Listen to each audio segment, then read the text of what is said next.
schedule today. Yesterday was a lot of hard science. This will still be real neurology, but not as compact. Okay, short-term memory, one of my favorites, long-term memory, longer synapses in between, more active, that time to collaborate. And just to be clear, the synapses, you can do, as I say, as you choose.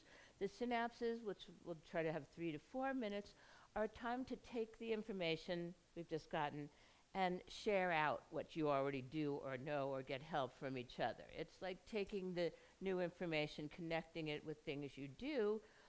That's why it works, which I know is happening to you all the time because you are so professionally great. Although that's not what you have to do. But the time at the end is to, as we get to mental manipulation, is to mentally manipulate it, to take what you have and go beyond what you already do, perhaps because of things you've heard from me or from your colleagues, things that it gave you an idea. And so often we get these ideas, just like we think about that student who we didn't speak to but wanted to, and to put it into some form where it'll be a ongoing new way to use information. So it's to synthesize what you've learned, which to make it stronger memory, and then to transfer it to something new.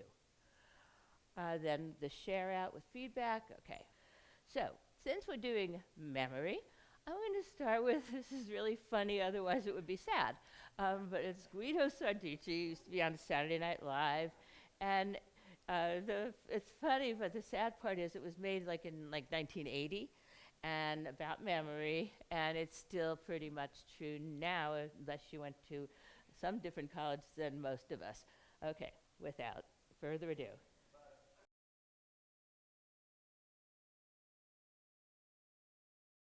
Okay, so let's do a little bit better, but truly that's what I remember in terms of college years. I took a year of philosophy. I remember there was I think therefore I am was Descartes, and then somehow Socrates and Plato were related.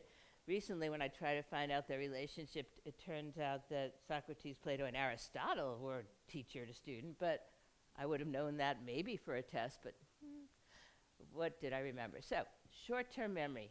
It's great to start with this because it really is an if A, then B kind of thing, so great, and it must happen.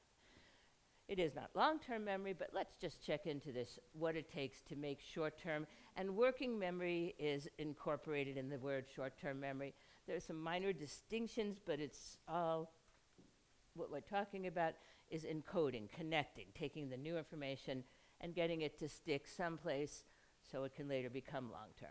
And simply, this short-term memory linkage is making connections between the new and the known. I'll demonstrate that in several different ways because it's so simple but so important, and I didn't always do it. So here's the science of it. Where does new information stick? Well, yesterday we certainly got acquainted with the attention filter, the prefrontal cortex, the amygdala, and because it was on a need-to-know basis, and now you need to know, I didn't bring up this hippocampus. But indeed, if the information gets accessed through the amygdala, it's not a red stop sign, on a route to the prefrontal cortex, it will pass through this blue curvy structure called the hippocampus because it resembled to some anatomists a seahorse. That's the hippocampus dissected. Other people have gone to name their bars that way and their vodka that way. I'm glad the world recognizes the hippocampus. So your chance to, since I didn't give it yesterday, let's try another strategy that we could use for our learners for complex words, not so much to learn how to spell a word, because with spell check and my bad spelling that's gotten me to this point, the spelling is not as important, but to keep the concept in mind. So we're going to do the activity, standing and writing the word hippocampus in the air. So remember, you can use this for an idea, but it will be a word. And we know dopamine, this will have at least 4 dopamine boosts, which will help it be memorable. It'll have humor, it'll have movement. Choice is that you can use your elbow or your ear to spell hippocampus as we spell it together. And as I would tell students, if you use your ear, you get to jump up to dot the I. So for some, that's extra fun. So bonus for dopamine boosters, and use the next slide. I'm providing even more multisensory visual input. So here's another image of the hippocampus. We'll stand, spell loud and in the air. So auditory, visual, and movement. There's the hippocampus, and we'll spell it letter by letter. Go. H, say it. I, T, P, O, C, A, M, P, U, S. Hippocampus. Okay, you may sit. Here are your 4 dopamine boosters. You had choice, elbow or ear, movement, peer interaction, humor. If it's depending on your word or your group, I sometimes have them look in toward each other, not at the spelling of the word, because if the word's not hard to spell, it's sometimes fun to have the peers. Okay, other options. If it was the word hippocampus, this could give you ideas for other terms. Hippocampus. They could be a hippie on a campus when they spell it out with a peace sign, or they could move like a hippo on a campus. So, and giving visual prompts like this, first of all, gives you a break from like the heavy duty computer work you're doing, but it's also making it memorable. And it's illustrating where I want you to go with what it takes to make memory, short-term memory, linking the new to the known. Everyone knows what a hippie is and a hippo and a campus. So, first I want to prove to you why this works in the brain and how incredibly successful your brain is at linking the new to the known. And it does it by patterning, pattern recognition, pattern linking, pattern matching. Piaget described things called schemas. He was absolutely right. I mean, Vygotsky didn't have an fMRI scanner, Piaget didn't have a PET scanner, but their concepts were valid. So, when this hippocampus thing, it's where the new input is going to go. Sensory input's going to get there if it gets access. But there needs to be the known, something waiting for it in the hippocampus. So, and we'll talk about how that works. But when the related memory, a related memory from prior knowledge is waiting in the hippocampus, that new input, that little red piece, the new input links to the prior knowledge that's been activated and is physically represented in the hippocampus. When that happens, great. If no related pattern is there for it to link with, the new information that you worked so hard to get through, the intake filter, the attention filter, the amygdala, is gone in less than a minute. So it either needs to be waiting there for it, like a preheating, or brought down to the hippocampus within a minute or less of the new input getting there. And it's all about the pattern linking, matching, and storage. So we're going to visit patterns and see how your brain is incredibly pattern-oriented. Can you see the hidden tiger? If you can, I won't call on you, remember, just raise your hand and I'll know that you see something. So, not for wait time, okay? Keep your hand, now you can put those hands down. I think I saw, okay.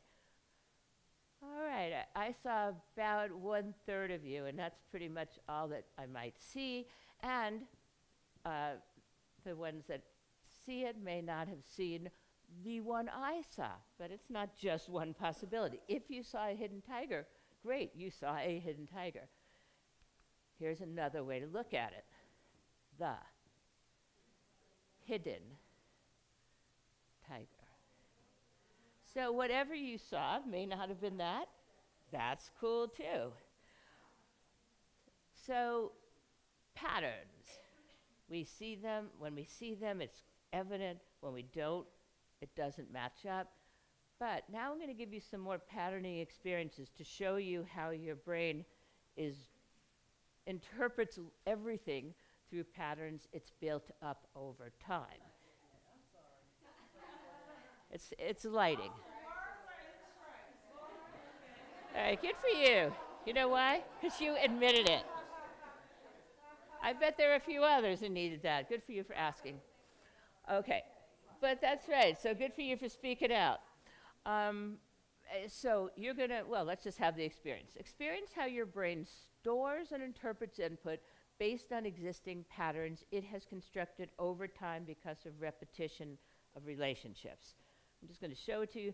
And this is not to say, oh no, and feel dumb. This is to, if you didn't, I don't know, fall for these things, if you want to call it that, or respond in the way you will, you wouldn't be able to read. So I know what to expect in your response. My response, because you can read. So watch, reading is, you must be able to pattern. All right, what color is this slide? It's grayish, but just say white. All right, and what does a cow drink?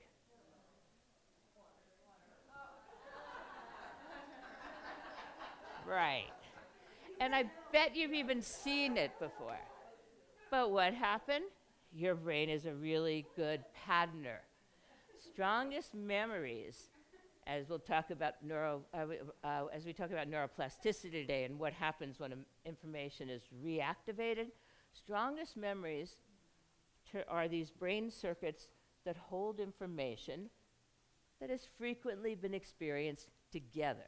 So while you were growing up, and again, it's neuroplasticity, it gets more myelin, more dendrites, it's much more quickly retrieved. So the more frequently you experience things in association, Piaget described this too. More frequently you associate things in association, a loop forms, the new to the known. You know about white milk, and then you learn about cows, and in association with white and milk. So that circuit is activated every time you see cow milk and white. That happened a lot growing up, and then, as we'll see with long-term memory, patterning will help us because you can help store something by hooking it into such a strong memory as cow milk white. So even though you know cows drink water, and even if you've seen this before, your brain has such strong relational circuitry in patterns that the first one retrieved is white, cow milk white. How many animals of each species is Moses said to have brought on the ark?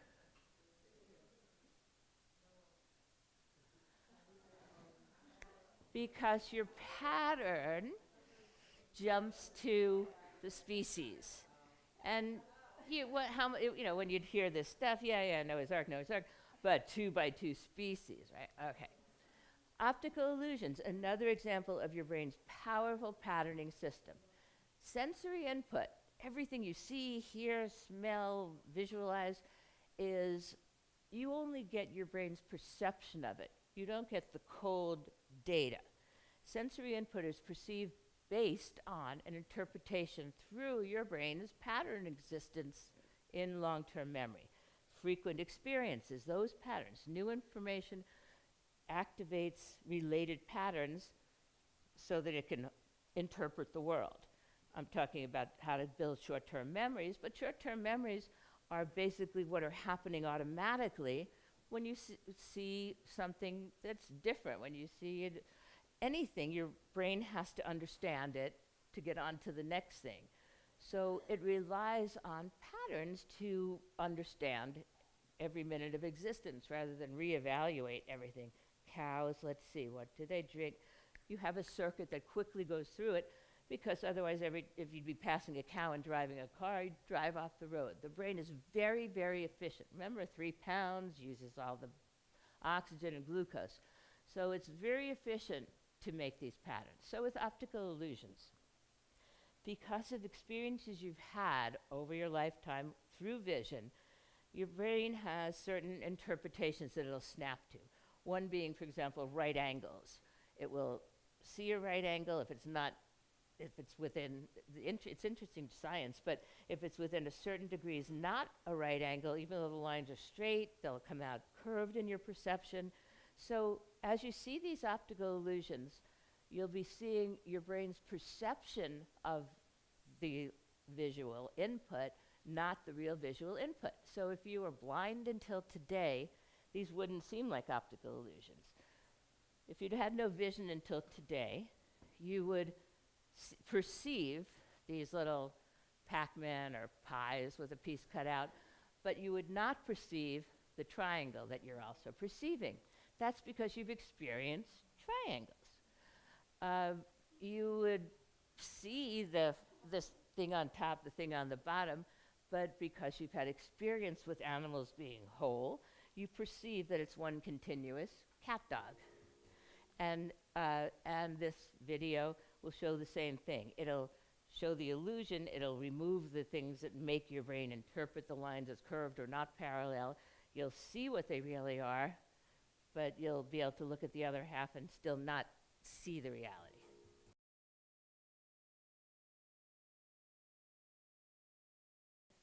So now you've gotten a sense of how your brain interprets things based on prior patterns, the prior knowledge. And I'll show you how this patterning system is vital and critical and the basis for your literacy. Don't read this out loud, just read it to yourself and you'll see how patterning allows you to have literacy. If you didn't have this automatic system of storing related things in little chunky patterns, when you'd see ing, you would still be going, ga. But repeated associations, in that case, like ing, now your brain has the shortcut. That's that pattern. That's cow, milk, white. So you've experienced just now how your most activated patterns are the ones that your brain has the strongest networks about, the most quickly retrieved because they've been activated so often, like the cow, milk, white. So let's see how the strongest patterns, because of use, change over time as your experiences change. This is called the Stroop test. And I'll have you read it as a group twice. The first way you're going to do it is by saying the color, not the word. So start with red.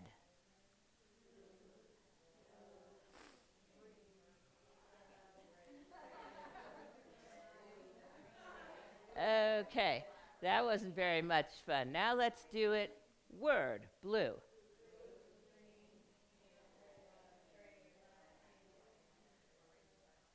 Much easier. The other one was like annoying, but put yourself back to age 3, which would have been easier. Saying the colors. Now you didn't lose your ability to name colors. You're even better at it now than when you were 3. So you didn't decay that memory, but what pattern has been activated more and more in your brain since the age of 3? Letters and words. So you build strong pathways, and you can also build stronger ones. And that's what happens with these. You still have the neural links for the colors, but as you practiced a new pattern more, it became the default. Whereas the cow, milk, and white, you know cows drink milk, and baby cows drink water or milk, or cows drink water. But you know that, but no way did you have the associate cows drink water as an adult. As often as a child, you had that association of cow, milk, white. So even though you have the knowledge, the default is the pattern, the relationship most frequently used. So how does this all fit into how we're going to help memory stick? First of all, matching, sorting, sequencing practice builds patterning memory success. So this is not the answer to everybody who is not good at sequencing, patterning, short-term memory, working memory, holding things in mind while new is coming in. It's not the answer to it for everybody, but it's free and it's fun. So in your work handout, there are websites age appropriate. So if you have somebody who's in high school who seems not to be able to recognize patterns or make these relationships or remember the end of a paragraph if they're at the beginning of it, it's certainly worth a try because these are fun games that build the brain's sequencing and patterning skills. And once again, it's the way I was saying yesterday. If something works and it doesn't cost money and it's not unappealing to a learner, it's fine. Similar to the luminosity and cogmed that do not transfer to the real world, but you're paying for. These who, they seem to help, but they seem to transfer and they're free. Okay. Now let's talk about the bottom line here. Prior knowledge activation. This is very important to me because it's the thing you have to do to get the new to link with the known. That's another way of saying it. Recall that the brain interprets and holds new information, and the only way it does it is by connecting it to the known. It needs to have prior related knowledge from memory storage into the hippocampus within a minute of the new information coming in to physically link and have a short-term memory. So it's important to me because it was one of the things when I was in teacher ed in a lesson plan, along with many other things that you had to do. Can everyone see? What if someone has a nosebleed? I mean, there are just so many things to plan in advance. One of them was activate prior knowledge, but I didn't have a sense of how critical it was, so sometimes I did, sometimes I didn't. I'm sorry for the times I didn't. You always will, and probably always do. But it's the key, the new to the known. Activating prior knowledge is what allows linkage of the new input in the hippocampus to the known. Without it, you don't get the short-term memory. Now, I'll go back to that because you don't want to see the rainbow the whole time. The reason it's so important, because you might start thinking, well, nobody activates my prior knowledge every time I'm reading something or watching something or hearing something. That's because things you're doing are generally in context. You know what you did before, what you're doing after, why you're doing what you're doing. You have some context. That's great. If the brain has a context for where you're going and why you want the information or where it began or a narrative where it's going, it'll activate its own prior knowledge just fine. It's really good at doing that. It did it before kids went to school. It'll do it when you're out of school. But in school, there doesn't seem any order to the kids' brains. We know, it's great when they do, and that's one of the things you want to do. But the kids going from math to science, or suddenly you're switching and they're going to EA, PE, or art. But the context, we know where we're going. We have a syllabus, we know the day, but it's not as evident to them. They're into here, me, and now. Who am I sitting with? I want lunch. So we have to do it much more explicitly for them. We cannot assume that, they know where we're going, because Monday we did squares, Tuesday circles, Wednesday triangles. So clearly if we're doing rectangles today, they know it's a shape also. Don't assume that, because you know it, that they know it. So these are things you do, but reminding them of previous exposures, reminding them of personal connections so that they see how this relates to anything they already know. Bulletin boards that preview or that are added to, like the shapes. There's a triangle. The next day you put on a circle. Analogies and mnemonics. When you make an analogy, this is to this, as that is to that, that's making a new to the known. Analogies like colors of the rainbow and Roy G. Biv, so we can remember the new to the known. Links actively activated. And the number one, so far as what I've found in the supported research of linking the new to the known, graphic organizers. They activate prior knowledge because they're making comparisons with the known, and they will continue through a learning unit to relate the new to the existing, and do so like in an external brain, an external hippocampus, because there it is, they're creating it, and it's putting out a roadmap for their brains to do. And I bring this up because I may not have always activated prior knowledge, but I never used graphic organizers. I would always say, let's see, it's going to take me a while to explain it. I don't know what they already know about graphic organizers, and I'd rather just teach it. But graphic organizers are incredibly powerful, and ideally, if a school or a few grades of a school would systematically, let's say in kindergarten, teach Venn diagrams, and in second grade use those and also bring out stem and leaf. with some type of sequence so that the teachers knew that at least some of the students were coming in with prior knowledge, then they wouldn't be as reluctant to use them and the students would benefit. So, your turn to experience a graphic organizer and review dopamine from yesterday. In your handout, probably at the end of, Barbara did a really good job of tabulating. Say, what, there's a number? Oh, it has its own tag that says dopamine. Dopamine graphic organizer. Okay, so you will be, while you do this, I'll explain how it's scaffolded. And when I would scaffold it for learners, especially while they're learning a graphic organizer, I would make different versions of it and give them the opportunities for achievable challenge. So I'll show you one slot in each version of scaffolding. You'll see what I mean. So, graphic emotional responses that to increase dopamine.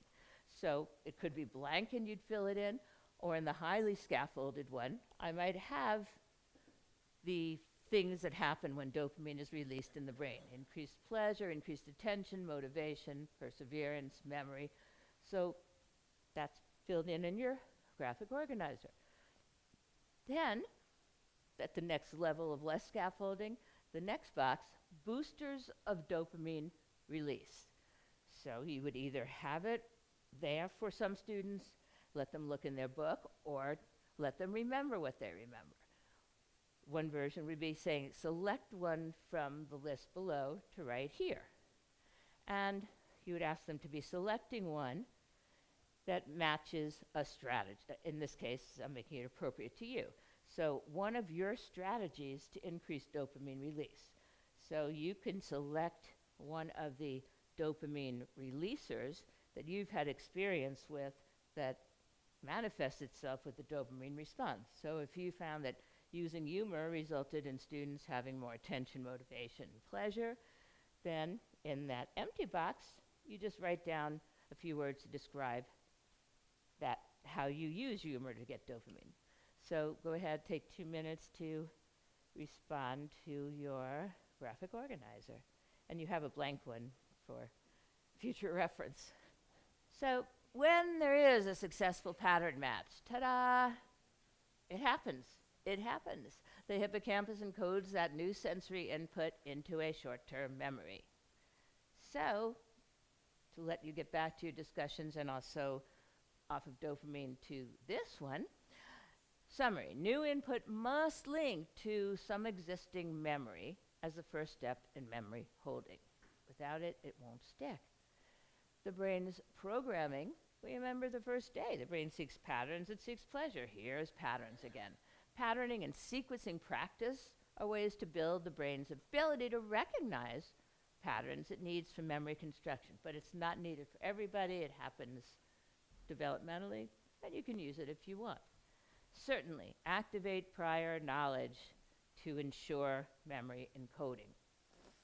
And things like cross-curricular, spiral curriculum are designed to activate prior knowledge and build in patterns. But it surprised me how students, again, were not necessarily aware of how the cross-curricular topic was being used in math and in science and in history and literature. You could say, oh yeah, they said that in history we're learning about, or geography, we're learning about the globe and rotation, and yet they wouldn't necessarily make the connection between the math of spheres. That it needs to be explicit, even though it seems, you have all these cross-curricular signs and discussions. So have a synapse 3 minutes, and I'll see if 4 would be even better. But this is brainstorming, share ways you activate prior knowledge, and get some new ones. Can't influence you enough on this one. Take 3 minutes, and if I see where you're at, 4. And what you didn't get to share out, because this is like so important, it's like me making up for what I didn't do when I know you will. Write down what you didn't get to say, and when you have that half hour at the end, please share it out. This is, it's like there are a couple of things that I think are when we talk about goals the last day, what is the one thing I could do pretty easily that would make a big difference? Well, I'd say this ranks up with that. I mean, activate prior knowledge. It's like critical. So I go a little fast, and I appreciate the feedback, giving you more time. Now, by comparison, look how good you get it with me. John Cleese explains memory. There may be a problem with his incomprehensible input.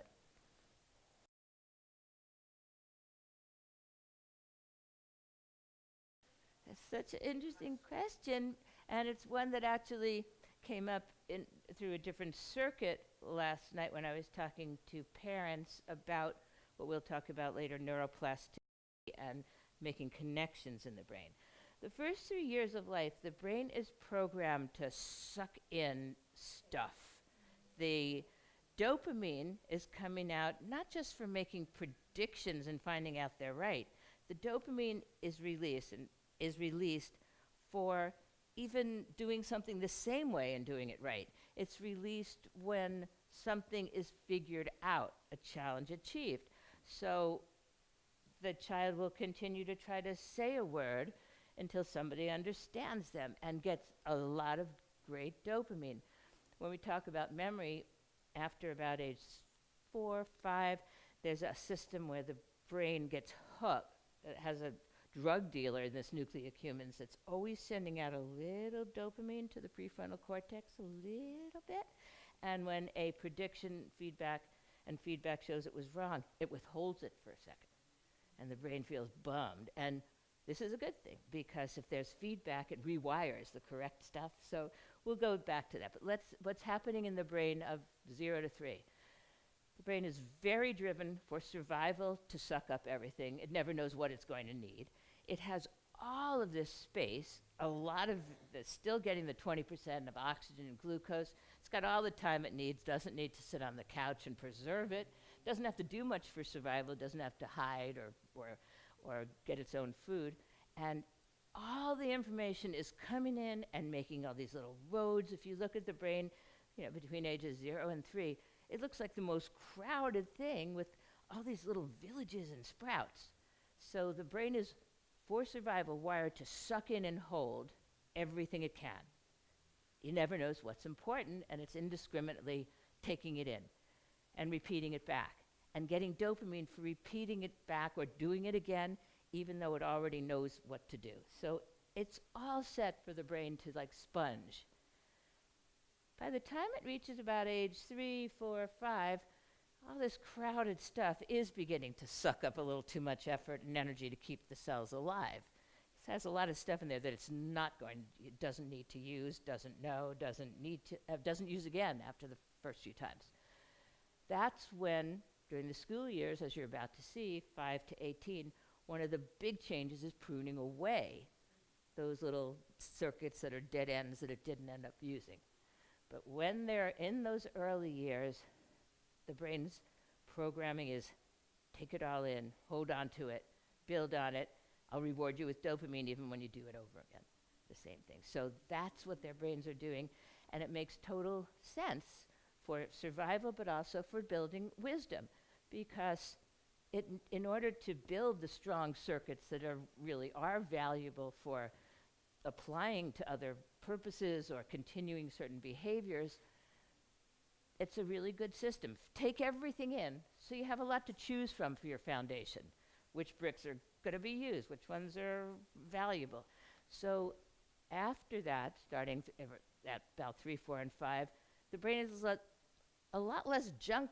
The dead ends, the things that haven't been used much, they're pruned away, and the things that have been used more, that proved valuable, that got the dopamine or got things done that the kid wants to do, those get more and more wired in, and they stick around. So build up all this stuff, foundation, then get rid of what wasn't used. So it's a very powerful automatic response, and that's why, from 0 to 3, we want to just give them experiences, different sounds, the words, just fill them up with things that may be valuable, and their brain will sort it out. But we have a big job during the school years of helping them keep the ones that they will need and use the ones that connect them. That was a long explanation, but it's very important that for them at that age to get experiences, to get words. You'll not crowd their brain out because it's not doing anything that needs good wiring. It's just collecting stuff.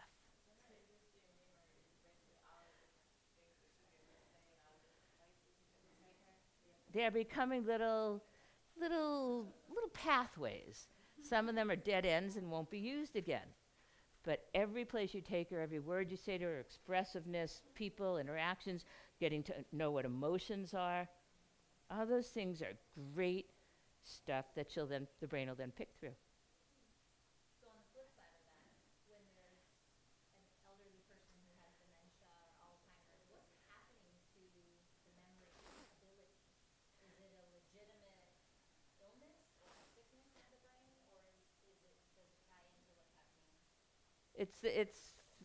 Most, like Alzheimer's, most degenerative dementias, dropping out of neurons. You don't get new ones. Forget the research, there's some stuff going around about, specific exercises making new neurogenesis, new cells in the hippocampus. All that research is so far done on small, short-lived mammals, which doesn't equate with humans. And the part of the hippocampus is not the part of the hippocampus where memory is connected. So I'm all for exercise but again, as long as it doesn't cost money and be boring or unpleasant. But what's happening in adults with that disease, period, you're not getting new neurons. Your neurons peak out in number about age 6 months. But that's okay. That's okay. Would you really want to lose your neurons and get new ones? You'd have to learn everything again. No, we don't want to have them turn over like blood cells every 120 days and start over. No. Keep them around. They're fine. They're great. You don't need as many as you have. The difference, when you have this Alzheimer's, but every day you're losing thousands of neurons, no problem. What's most important when we do neuroplasticity is the connections. So the difference between people who have more symptoms from their Alzheimer's and who have less symptoms and problems in daily life, they can have the same dropout number of neurons, accelerated dropout of neurons. But the people, like the child who has more activities and more stuff, the people, it's called cognitive reserve. The adults who've built more pathways, learn different things, not become a master of bridge necessarily, but play some checkers, learn ballroom dancing, have a few languages, volunteer. So the more networks and the stronger, we'll talk about neuroplasticity. The cool thing is, as their neurons start dropping out, each neuron that exists can hold more, it only holds a little bit of a memory, but can hold little bits of several memories. So the shift of the circuits, the neuron's gone, but the dendrites start moving over and hooking into the new neuron, and while one is fading, that little bit of information is hooking into an existing neuron. So in these cool studies, same dropout rate, but 10 years more of successful daily living without the symptoms showing up, profound in the people with cognitive reserve built up by these experiences. So the experience is great at one end for the foundation for kids, and it's great as a lifetime thing, and it's never too late. Never too late. Neuroplasticity is lifetime. So that's the two ends of it. Just keep broadening your experience. Neuroplasticity is great, but patterning, and we'll talk more about cognitive flexibility, but the downside of it is the brain likes patterns, it likes routines, it makes life simple to be able to interpret things quickly.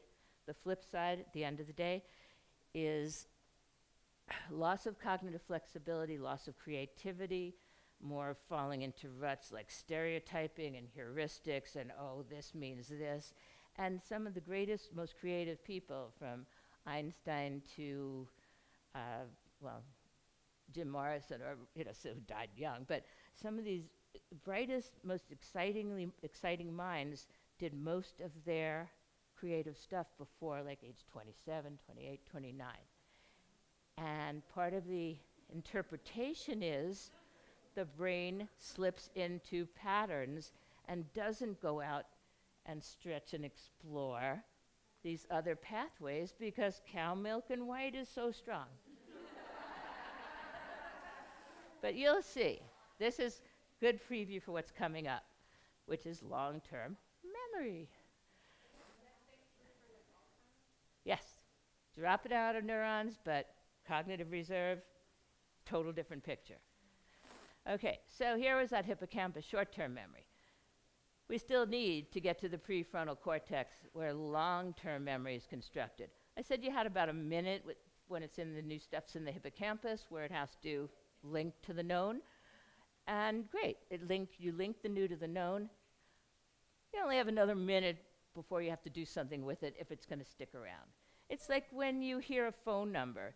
You know, you can remember it for a minute without writing it down, but then if anything intervenes, you know, you get a phone call or someone's at the door, within a minute you don't have that phone number in your brain unless you did something with it. Okay, I'm going to remember this intentionally. So again, seems annoying, but it's brilliant for the brain's survival because it really can't keep everything. Just like the babies eventually need to get rid of these dead ends, your brain is going to efficiently hold on to what is most useful. How does the brain know what's most useful? Because of what you do with your knowledge. If you're using it a lot, it will stay as long-term memory. If you're not using it, it's use it or lose it. So let's see what I mean. As I describe neuroplasticity, I'm going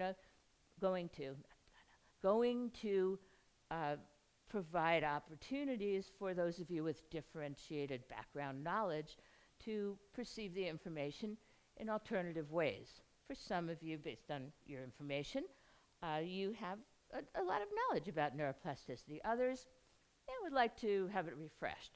So for those of you with high background knowledge, consider the way I present it as a way you could present it to others, because it is one of the three things I think it's most critical for learners, other teachers, and parents to know about.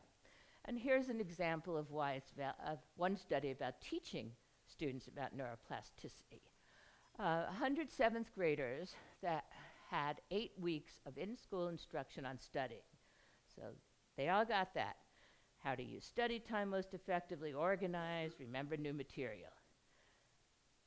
The variable was half of those students within the same designated time, maybe had a few minutes less of one of those other things, were taught about neuroplasticity and how it applied to learning. After the training, 3 times as many students in the neuroplasticity group increased their effort and test scores. So for them to know about their neuroplasticity power is as important as knowing that it's not their brain or their fault that they act out or zone out. It's very, very important. So if you know neuroplasticity, think of this as one way you can impress it on learners. So neuroplasticity is the process that builds long-term memory. Short-term, linking the new to the known. Neuroplasticity, keep it around. Durable memory circuits are constructed in response to one thing only: activation, using it. Each neuron only holds a tiny bit of any memory, whether it's a skill, a name, a bit of knowledge, a memory of a past event. You don't have any memory or knowledge that isn't just one neuron. It's like reflexes in primitive animals, maybe a few neurons, but it's hundreds of neurons connecting to each other that let you know the name of your little finger. So, what is a memory? It's connections. Memories are circuits of connected neurons. Each little bit needs to communicate with all the other little bits to have that memory or knowledge or skill. How do they communicate? These connections are like wires. Information travels from neuron to neuron through these connections, dendrites and axons, through these wires as electric signals. Action potential is but electric signals. That's why we can do EEG brainwave tests, measuring the electric signals in the brain. And what makes them stronger? What do we see? Each time a brain circuit network is activated, we think about the information, we use the skill, we apply it, we extend it, we revise it, we use it. Each time it's used, it gets stronger. That's neuroplasticity. That's the phrase, more firing, more wiring, or neurons that fire together, wire together. The firing refers to repeated activation. Activation is the use, information traveling electrically. So every time electrical impulses travel through a circuit, down the dendrites and axons, that electricity causes an activation in the brain that results in stronger connections, more wiring. What is this more wiring and what is this reaction? I'll do two things here. Show you the bottom line and science-y, and then show you the power of narratives. So neuroplastic growth, basic bottom line is every time it's activated, here's a neuron, here's the next neuron. The circuit is activated, you've thought about it, you've used it, you did an assignment, you kicked a ball, you used the skill. The activation involves input from the previous neuron coming in through these dendrites. They carry from one to the other. Every time you use that circuit, it gets more dendrites. That's its response to being activated. And the other response of neuroplasticity is changes in the axon. The axon carries information away and on to the next neuron. You don't get more axons, whereas more dendrites, yeah, like more roads, lanes in a freeway, more efficient traffic flow. But axons, you don't get more of them. You get more insulation around the axon every time it's used. That's called myelin, and with repeated use, the myelin builds up in these little sausages called nodes, and when it gets to a certain thickness, it becomes superpowered, because the electricity usually travels down the dendrites and the axon, bit by bit, like in a little line. With enough myelin, it's called saltatory conduction. It can now jump, jump, jump, jump. So instead of the electrical impulse doing down the whole circuit, it's through the jumps. That's what happens when cow milk and white is remembered first. You know it's water, but you haven't rehearsed, your brain hasn't repeatedly gone over cows drink water as it has the relation of cow milk white. You have so much myelin there that the retrieval of that memory is much faster. That's myelin superpower. But all of this is the process of neuroplasticity. You use it, the electric response results in more dendrites, more myelin, and therefore more synapses. The synapse is simply where the dendrite connects to either the neuron or to the axon. Okay, so that's the story. Now, how about the narrative? Watch how powerful narratives are for science, which one of the questions was, how do you use them for science or math? Okay, narratives.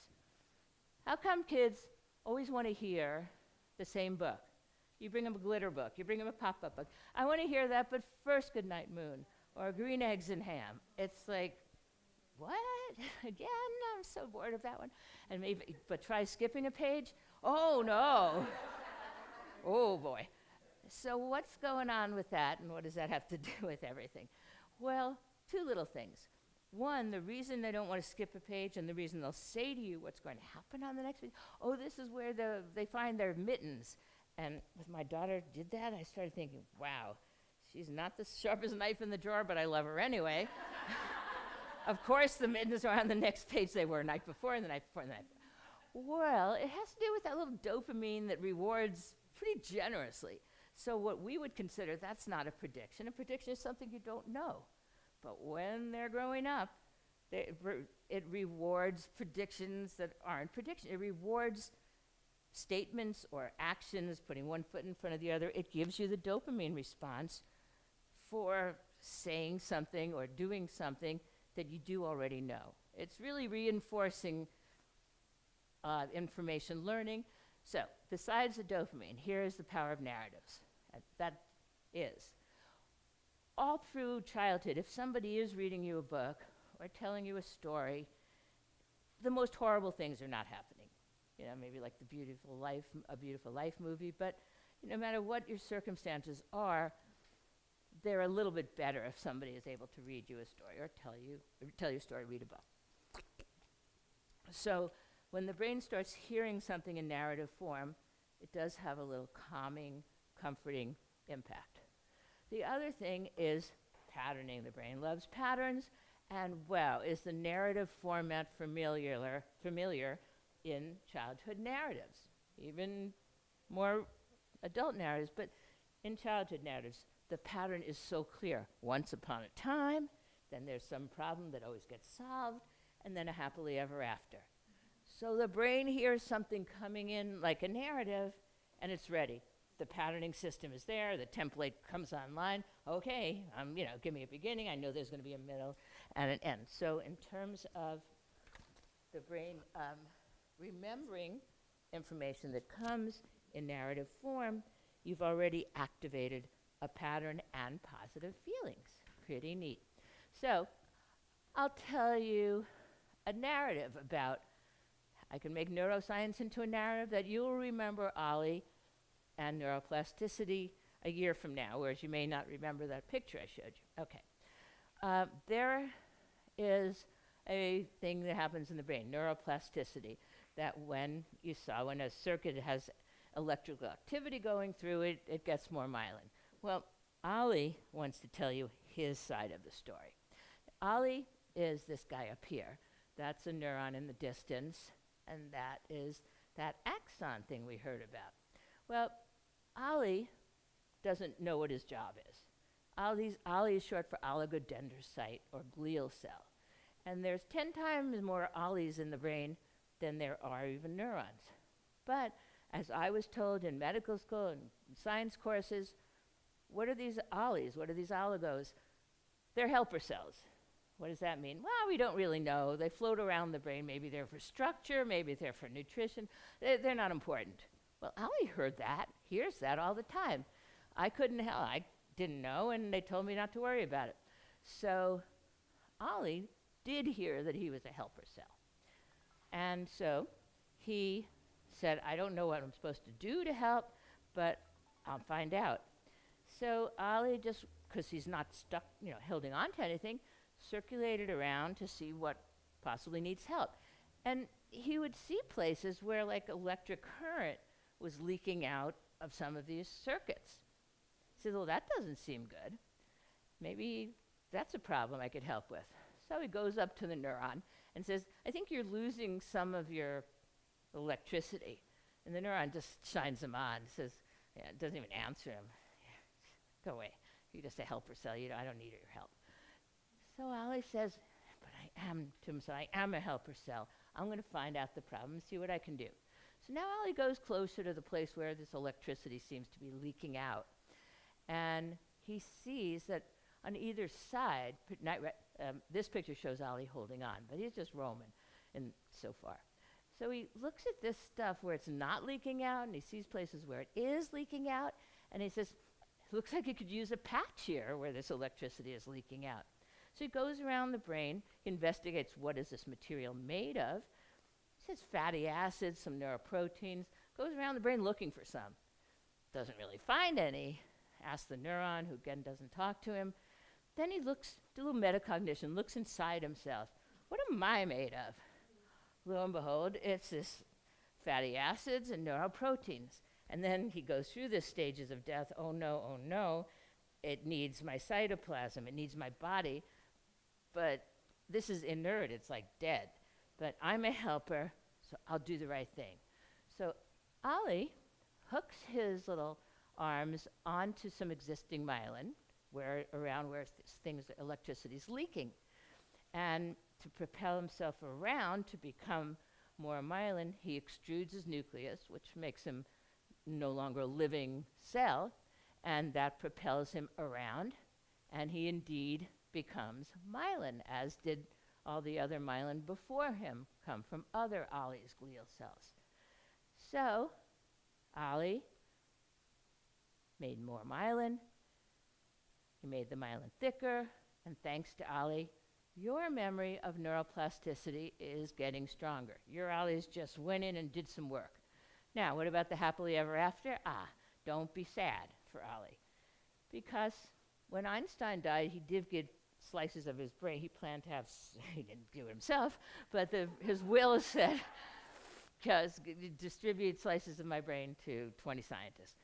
So What they found was his brain, what made his brain unique was not the number of neurons or the weight or the size, number of glial cells, the number of ollies and its connections. So Ollie and Einstein live happily ever after in our minds because of the contribution. So that was an example of narratives for science. Someone asked about them for math. There's a good book, the woman who played Danica on Middle Years, like Math Doesn't Suck or something. It's called, she has these great little narratives, like balancing an equation. You have to babysit your brother and sister, or your brother or sister, I don't know, and you're over here, but your friend's house is over there and you want to go there, and there's this equal sign, like a road between you. It's to show like a variable must stay with its number, so in order to cross the street, you have to have your brother with you. So narratives, you can see the example. So narratives work everywhere, and they are memorable because the pattern is linked to the brain and the positive experiences. Ollie has a job? Does he? Oh yeah, he's dead. He's gone. But he lives on. Einstein lives on, Ollie lives on. I mean, you now know more about neuroplasticity thanks to Ollie, and you got so many more Ollies. But yes, he gave his life. So teach students about neuroplasticity, the infinite potential of their brain. And this is absolutely infinite. Doesn't matter where their brain is, brain damage at birth, fetal alcohol syndrome, learning disabilities, brain trauma, removal of half their brain because of uncontrolled epilepsy, adults, children. Neuroplasticity is an equal opportunity brain power that is limitless. We have not found, neurons come and go, or go, they don't come, but the power of a circuit becoming stronger, faster, more efficient, more durable is limitless. The amount of skill, knowledge, automaticity someone can get is limitless. All that it requires is activation of a circuit. It requires a little bit of feedback, corrective feedback, and doing it again and again. The right way, with improvements, the biggest limit is motivation. For some people, it happens quickly. For some, it's incredibly slow, like recovering from a stroke. But it's limitless. So kids need to know that they can change their intelligence and skills. Neuroplasticity. Past performance does not limit their future success if they activate neuroplasticity.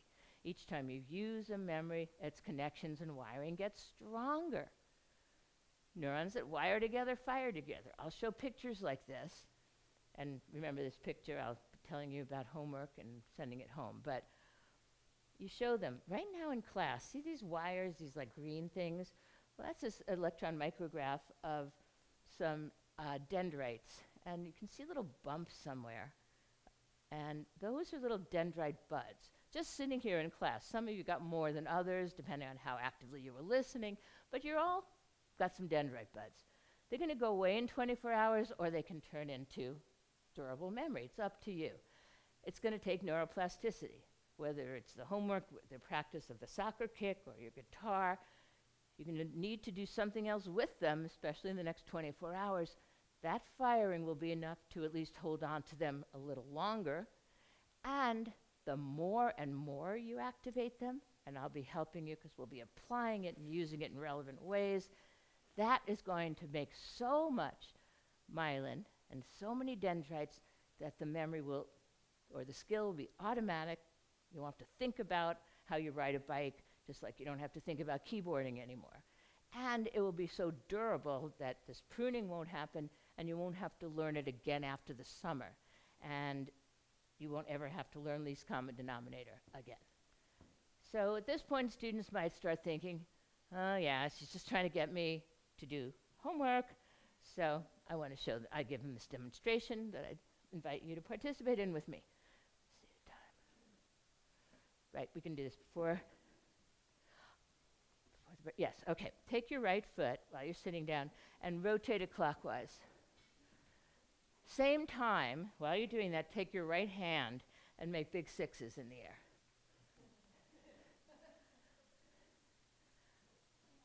Every one of you, I'm not looking, every one of you, your foot changed direction. And we'll do it again if you try again. So what does this have to do with kids, neuroplasticity, and homework? What it has to do is I say to them, you cannot stop that from happening. And it's not because you practice it. You didn't grow up ever trying to make those things happen. Some of the things that we're programmed to do, these circuits that grow in our brain, by neuroplasticity, are genetically programmed. It's one of the things that the brain gets from a genetic coding. We all get who knows why. We don't know why. But here's the deal. If you want to be able to succeed and keep your foot rotating the same way, you can't do it by getting rid of that circuit. That circuit has so many dendrites, so much myelin, it's indestructible. The only way you can overcome it is build a stronger one. How do you build a stronger one? It'll take about 2 weeks. A few minutes, a couple of times a day, trying it. Now, for most of those 2 weeks, nothing will change. You'll feel like it's useless. Your foot will still flip. But what's happening in your brain is dynamic. Because every time you try, even when it doesn't work, the the brain that's been trying to do it is growing more dendrites, is growing more myelin. And although it'll seem like all of a sudden, it will be because of all that work when one day it will all of a sudden work. So I tell this to students. Fortunately, I don't assign it, but there's always students who would do it, come to me about 2 weeks later and said, I can do it. I watch them. If they can, I say, you want to show the class? Of course. They show the class. They're so impressed. And then I invite questions. How did you do it? It's just so funny. They say, I practiced. And the other students say, really? How many times have we talked about practicing and reviewing? And then kids would tend to come dribbling in over the next few days because they haven't been practicing quite as many days. I would let them do it, until the end of the year if they chose to, because now they felt the power and understood practice makes permanent. So for your break, it'll be one of these, like, talk about it during coffee. We'll finish our discussion when we come back. So you will still get a 15-minute break. Neuroplasticity summary. Neurons that fire together, wire together. The more activation of a circuit, more firing, which comes from practice, is what will result in the more wiring. The memory that does become long-term memory because it has those connections, it has the myelin, it will be a faster retrieval, and the myelin will keep it from being pruned away. Those babies that have like so many little circuits, well, because the ones that are used get some myelin. The ones that are kind of dead ends don't get any myelin, and the brain has this self-destruction thing that it does when a circuit's not used. So they're pruned away. You build enough myelin, it becomes automatic. The circuit's so strong, just the way you don't forget how to ride a bicycle even if you don't do it for several months, or keyboarding. More wiring, faster, stronger, more durable, no summer slump memory. Practice makes permanent. So yeah, we can wait another minute. Learning in action. I like this so much because, I don't know, it's sciencey stuff that I used to do for research. But you're going to see what happens with practice. You're going to see in fast motion these dendrites hooking in. Oh, yeah, this is what we're going to do when we come back. Great. I won't make you use your whole break time doing it. But when we come back, so you can think about, we're going to represent neuroplasticity symbolically, which is one of the keys of what we'll be talking about for making a long-term memory stick. So your activity will be at table groups. You may want to split into groups of 3, stay 6. You could be a tableau, a pantomime, something where someone does this, someone else does.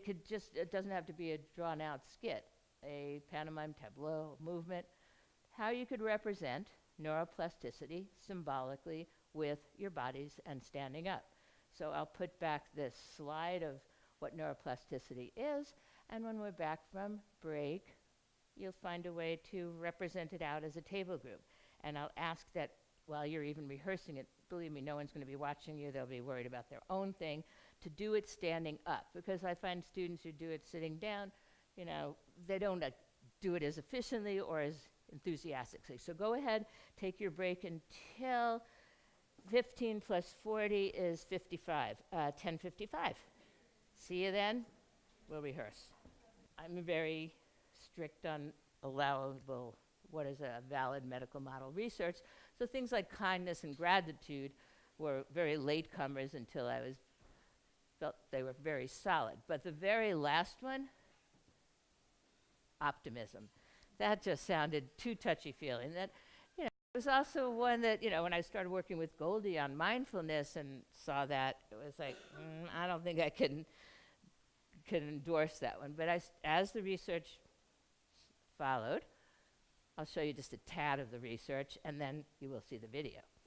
So optimism scanned. One study, stressed subjects, these are middle school or high school students, stressed subjects, like given them maybe a math problem harder than their level or something to remember that was complex.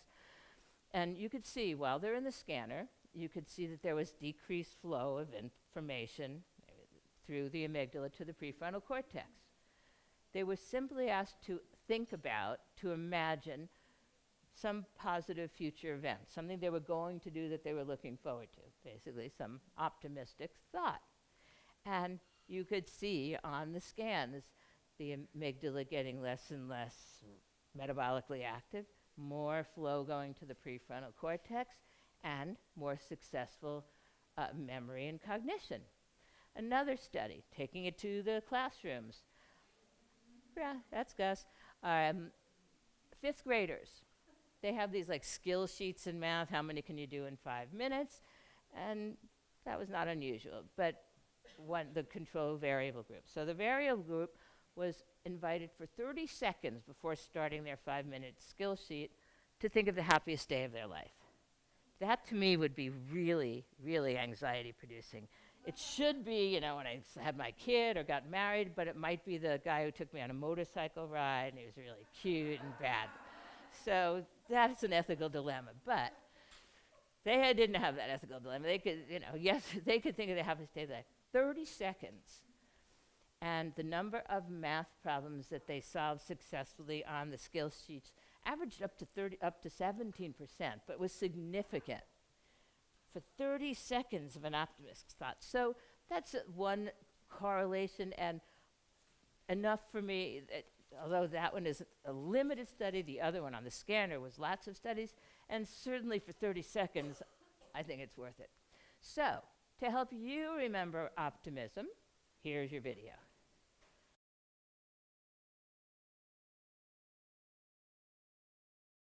You'll remember that. Okay, so as optimistic as you may have been, let's go back to representing neuroplasticity symbolically, because when we finish that synapse, we're going to go into, pick up my candy, what mental manipulations. I talked about neuroplasticity to make the long-term memory. Do you get the same neuroplasticity if you read the same thing 100 times or write it 100 times? Or is the same amount of time doing something else with that circuit going to be more powerful, give you the results of long-term memory and durable memory in less time and more efficiently? One of them is symbolizing. So as a preview, represent neuroplasticity symbolically. As I said, as a group, you can break into pairs or triplets or independent.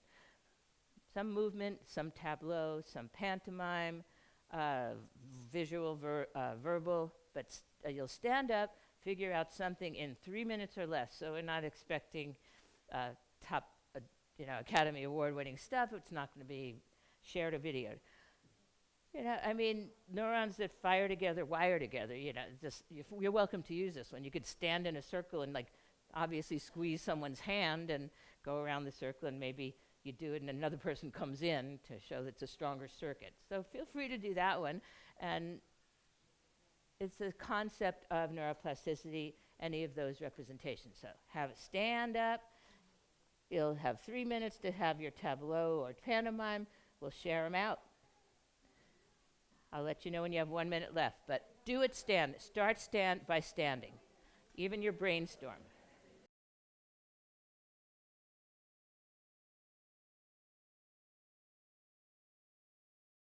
These things have depth. You may not know it, but they have multiple interpretations. Symbolic representations do, and that's why they're powerful. Is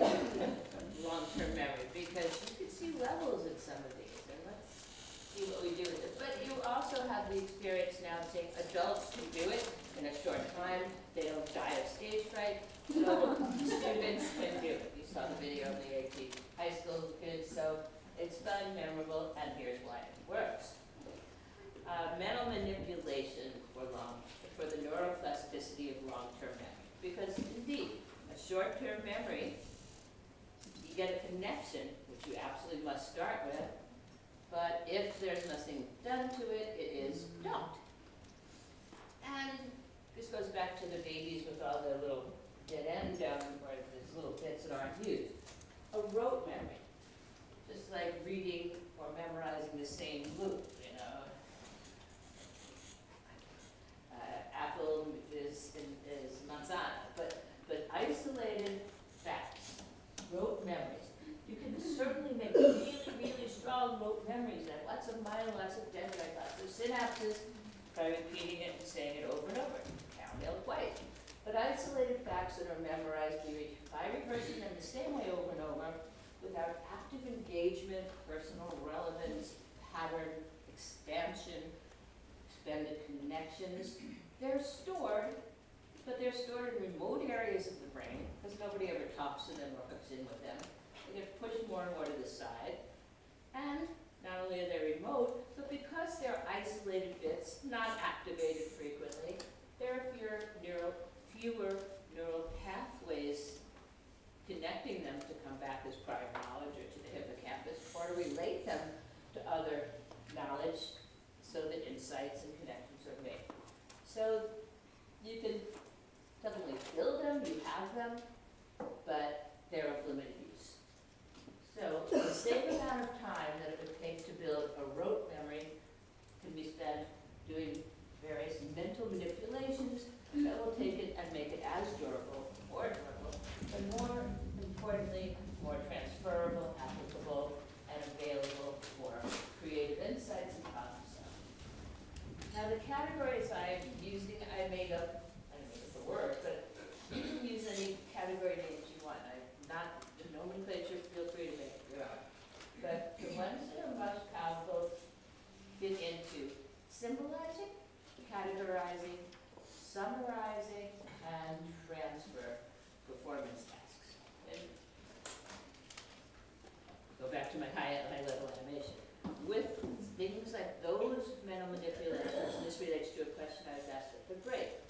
With that little short-term memory that was constructed in the hippocampus, you know, the new to the known, a few neurons, a few dendrites, that, which has made it up to the prefrontal cortex, now will either be incorporated into multiple circuits, it will be activated with more than one thing, it will become available for a concept memory network. It will certainly be available to be activated by things other than one to the other correlation. So let's go into it. Symbolize. Think of symbolizing that's going to be successful as translating. I mean, you could say symbolize, or I've done it. Everything I say you could, it's because I've done it. Like symbolize democracy with a bar of soap. And, you know, people could cut it horizontally and say that's it. So I can't say it's not it. In any case, think of symbolizing and how you're going to assess it and prescribe it or demonstrate it the way you would with translation. What I mean is, if you didn't speak Portuguese, and I gave you a English-Portuguese dictionary, and 5 sentences in English to translate into Portuguese with the dictionary. Yeah, you could go through the dictionary and pick out the Portuguese words that fit with the English words in the sentence. But what is the likelihood that those sentences would carry the same meaning that they were intended to if you didn't know the syntax, the second definition, if you didn't know what peruse meant? But no, translating from one language to another successfully requires a lot more than a dictionary. It requires understanding. It requires concept understanding, multiple levels of understanding. So, the symbolizing I'm talking about, such as what you did in that skit, is translating it to another form of expression not just rewriting it over and over. When to do that, similar to translating English to Portuguese, requires understanding. So the symbolizing activity, whether it's going to be turned into a narrative, a video, something in the arts, teaching it to someone else. The goal is an activity that requires understanding, and therefore, and at that, as a result, it can represent it in another way. One definition that you might give students is, if someone who didn't know about this saw your representation, would they gain some knowledge about the topic? Another way to do it, especially if it's whole class and you're going to have them share it out, is if someone who has knowledge of the area saw your symbolic representation, would they gain another insight, another perspective on it? And it doesn't mean that they're not allowed to use words to explain it, but the goal is, will it provide knowledge? Because that's the way of testing, do they really understand it? Now, it doesn't mean they all have to be formal. Symbolizing can be silly or humorous representations, and the lamer they are, sometimes the more memorable. And for any of these things, it's really great if you have the ability to have a class wiki or a website or a Moodle, I can't remember the word, but something where students can actually do it, send it to a student available website and see each other's, if it's homework or even in class, because and they could do it with their names or you could give them a code.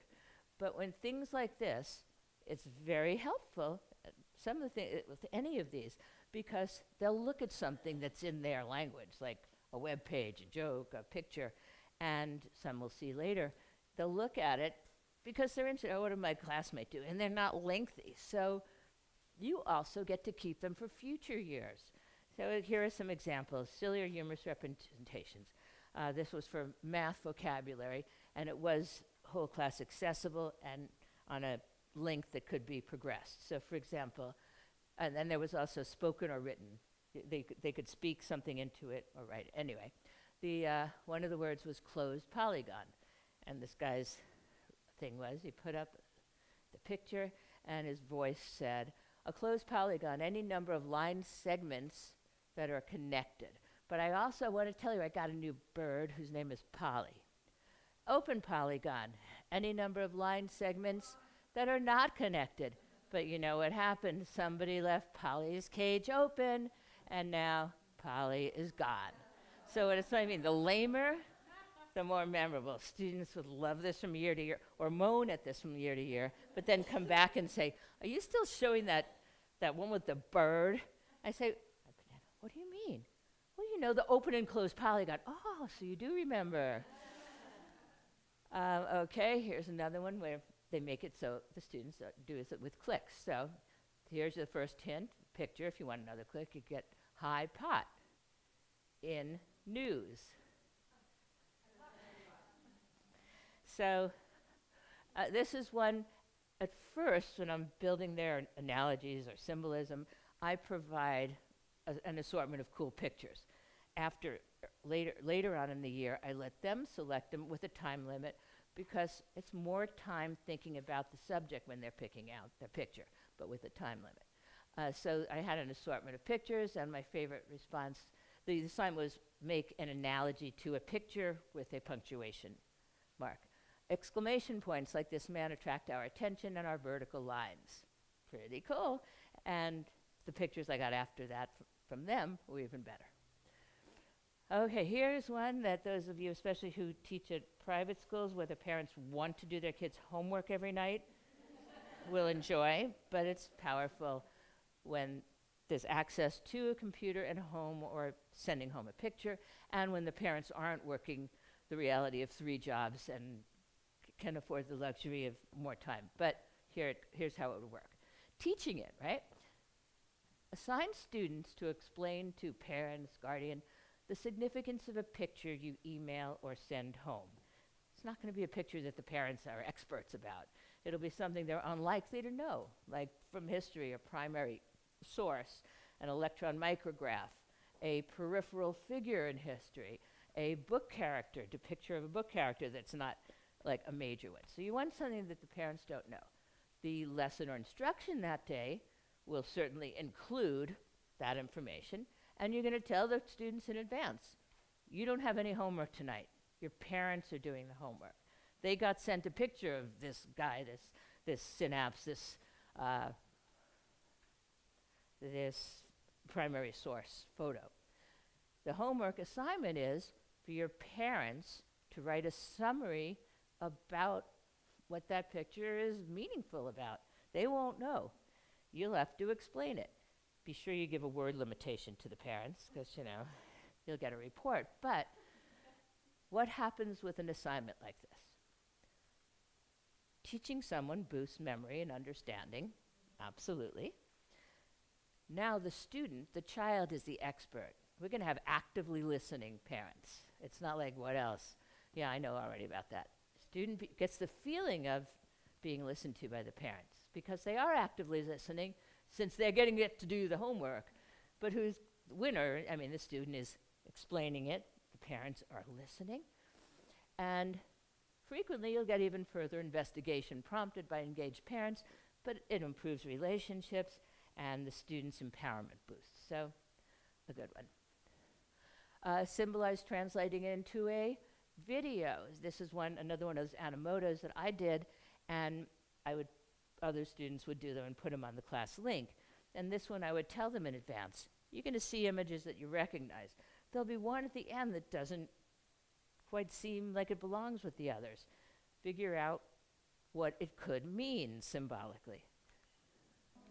So they're thinking about the cars and the flow of traffic and making correlations between the efficient movement or however they want to interpret it, but they're thinking symbolically. And that's why art is so good in primary sources and analogies.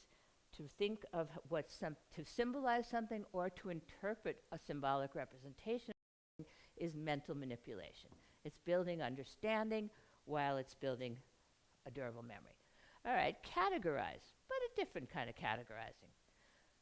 The ability for the learner to recognize and discover commonalities and categories for relationship awareness. We know the new to the known, and I've emphasized how you have to make it clear to them the new to the known. That's great for short-term memory. How about for building durable long-term memory through understanding and conceptual recognition? We give them a chance to do it. Let them identify links within information. Information with student-identified categories is efficiently retained and retrieved. Yeah, it helps if we give them the category, but once we're beyond that, let them think about it. As students discover their discovery of relationships, the links between that new memory and the other related knowledge they have that they're realizing, oh, that does relate to that. Those links are extended, and we're getting more expanded concept memories. And every time a link is made between some new knowledge and other related knowledge in long-term storage, activation of one will activate the other and make the neuroplasticity go again. So similarities and differences. That's going to, again, just like it did with activating prior knowledge, when you link the new memory in the long-term memory to other similar concepts or ideas, and certainly having prompts that are curious is it great scaffolding at first, and then inviting them to find it. When they're finding things with a goal and they know how to be selective in their time use, they're thinking more conceptually as they're looking. Mind mapping, a form of graphic organizer, is going to it's going to be what their brain is doing, extending from here to here and linking with that. Evaluating commonalities. What are the defining characteristics? What are the commonalities? Builds extended concept memories.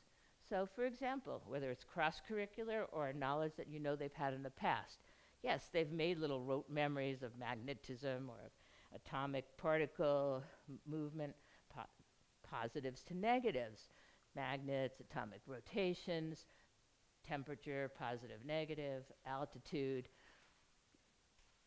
Now they invite them to find the commonality. Once they do that, they might find one, they might find two, invite them to share out. That is going to physically link these separate bits of memory to each other, and thinking of one will stimulate, activate, and strengthen the other.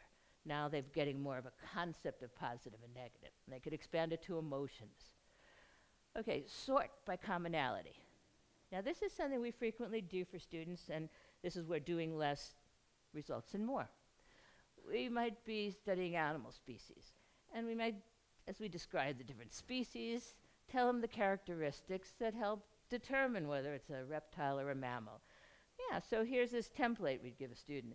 Yeah, so think about their habitat, where they travel, what their skeleton, their outer layer, or diet. We give it to them, and then we would invite them, so we give them a new animal. They can look up whether it has fur, or where it lives, or what it does, and then they could look at those things and say yes or no, and come out with whether it's a mammal or a reptile. That's what I would do, what I did for a long time. That's level one. The students are getting a way of sorting it. But what's really mental manipulation is going to be a takeaway of concept and knowledge and understanding, more of a level two. I'm not going to give them the characteristics. As they learn about the different animals and characteristics, they're going to try some out. So as they learn about whatever animals and reptiles or different types of rocks, metamorphic and sedimentary, they, as they're learning about it, select characteristics they think would be useful for characterizing and identifying the fossils they find, the animals they find. They're not always going to pick great ones, but they will know it on their own, because as they try out what they decided would be good classifications and it doesn't work, they'll replace it with another one. They can share out with each other, but that's building concept memory. As new information is taught or learned, students determine what category revisions would make it the most useful. That's what we want to keep doing, giving them the tools and the insights, long-term memory. Other sample topics that works with, characteristics of shapes or geographical features, literature genres, states of matter. But anything that you might think of giving them a template for, give them a blank. Before I go to summarize, let me just give you something to think about later about categorizing, to show you how it's mentally manipulating. When you come back to lunch, or if you finish the synapse early, look at the names on your table, the names of the people there. Look, not now, but look at them in print and find a commonality or two. You'll recognize how your brain can do that. You may think there's none, you may think there's a bunch, but watch your brain do that and don't stop at one. That is going to relate to this afternoon's executive functions, but it also relates to categorizing and building understanding and helps you remember people's names. Okay, summarize. Summarize. Very fun. Concise summarizing is the key, though. Concise summarizing is what requires understanding. Not take some notes and they'll either copy the whole book or the main points. Concise summarizing. You don't really understand something unless you can explain it to your grandmother. Concise summarizing. It's what I asked you to do with the Archimedes and the buoyancy. Yes, explain it, but without fancy words, terms, and formulas. So it could be a blog, a tweet, a haiku. We're going to have a chance to do that in a few minutes. For example, the Twitter summary. If they can put a topic that you just discussed in class, something they read about, or the first 3 pages they're reading at home, a video they've watched, I would have table groups then have a synapse and discuss the topic. But I couldn't be sure they were really on topic if I weren't near their table. But when I would say for homework or at the table groups, okay, at the end of your 3 minutes, come up with a tweet. Again, it depends on your facility, whether they can actually do one and click it in, or pieces of paper that you have in your handout that will be going to any minute. So to summarize in a tweet, it's what Einstein said. It's concise summarizing. It requires mental manipulation. You can't do it if you don't understand it. And when you can do it with a group, it helps. And again, having a class where they can send them in, they're going to be reading each other's. It's in a tweet form. They want to see what so-and-so said, or even if it's anonymous, except to you as a teacher, it's more interesting. You wouldn't read someone's essay, but you'd read their tweet. For little kids, how would I get them to be on task? They don't even read or write yet. So for them, I would say they get to make phones. Nowadays, it's not little cans. It's something rectangular, right? So they'd have their phones. All right, we're going to get to call someone. Think of who you really want to call and talk to the most in a few minutes. This is before they go into groups. Well, they want to hear from you. What they want to know is what we just learned about, what we just talked about, the video we just saw. There's a problem, though. You only have 1 minute left on your battery. So, in your little group, discuss and figure out how you could say in just 1 minute what we just learned about. Ta-da, they stayed on task. So, last one, personally relevant transfer tasks. These are things where the learning is more meaningful and memorable because they're doing something with it as the unit's progressing.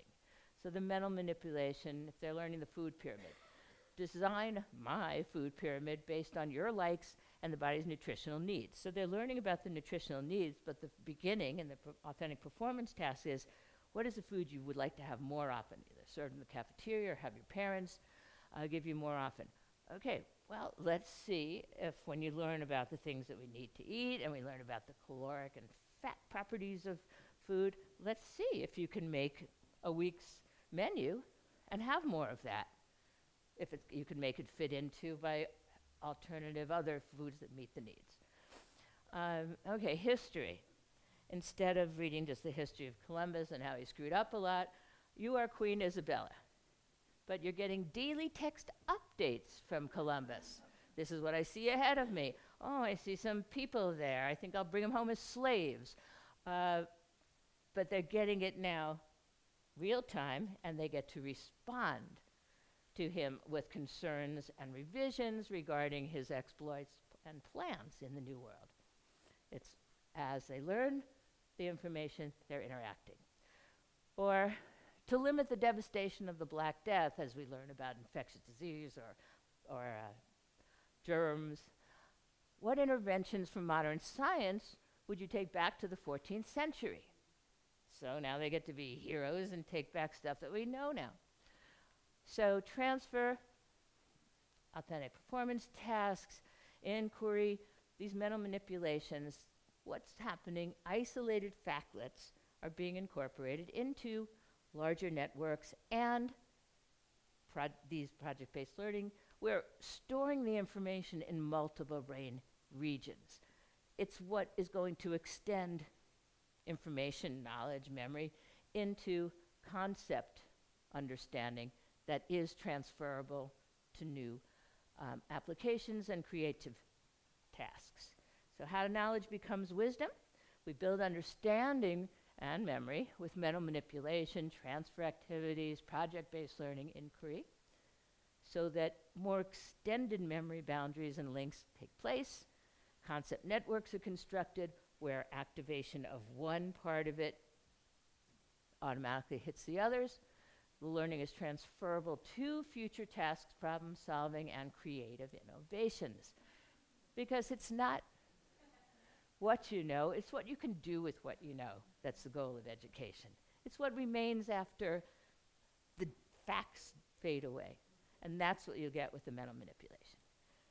So, I'll give you a summary for mental manipulation, and then we'll use our collaborative group time, synthesize, take away time for your choice. Put this slide back, symbolizing, categorizing, summarizing concisely, and transfer tasks. I'll put that back up as you have your activity choice. You can create a Twitter summary or a haiku about some aspect of mental manipulation. So this could be how you take what you're going to take away and apply something novel, but or you could just take this time to fill in, your plans of how you're going to use this information in new ways. But the Twitter is fun. It could be group or individual. Write it directly on your paper that says Twitter, and you can also use it to give out. Samples follow on the next slides. 3 minutes to do it, group or individual. However, should you decide you want to do it for longer, rather than flip into that thing, the idea of how are you going to take this and apply it to your future or your challenges, it will extend it. But here are some examples. Mentally manipulating pumps neuroplasticity, makes durable long-term memory. And this one to show it really fit in the spaces. To teach something new, start with something old. Connecting with what students already know is short-term memory hippocampus gold. A haiku. New information, synthesizing my knowledge, neuroplastic brain. As my mind expands, it grasps new ideas. Oh, look, there's something shiny. I like that. I have other examples I can read later, but let's give you a chance to create one. And the 3 minutes is not a hard 3 minutes, because you'll just to decide what to do if you want to keep working on it. That was wonderful, and thank you for sharing. And try that thing with parents. It's like you get Teacher of the Year from some of these parents for letting them do the homework. Those were really good. Hard act to follow, but will anyone else share? But you got the feeling. You saw how synthesizing, symbolizing concisely, you do have to understand it, and you see the outcome. What you heard allowed you to think about that knowledge and see how that symbolized it. So that activated your mental manipulation to understand the skit or the symbolic tweet or haiku. So it's bi-directional. So here's a video symbolizing in song. Now the teacher who's in one of my courses wrote the song, but not all of us have a girl with this voice in our school, but here we go.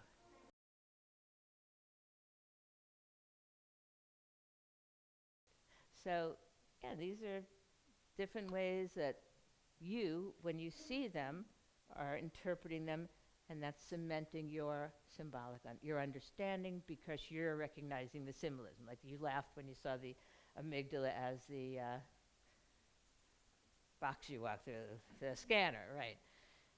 Yes, I love, since I have 2 artificial hips and I go through and they do the pat down because it sets it up. Don't worry, we're going to use the back of our hands. Like whoever decided that that's less private, I don't know. But anyway, all right. So you can now have this opportunity to apply for takeaways, add to that page the pages you have for this morning. It's like probably the 3rd page into that neurological planner, or ask questions, or take a break. But this afternoon after lunch, really love executive functions. We get to be creative, and we get to see Ollie again. So choose what you want to do, leave, stay, ask questions, apply.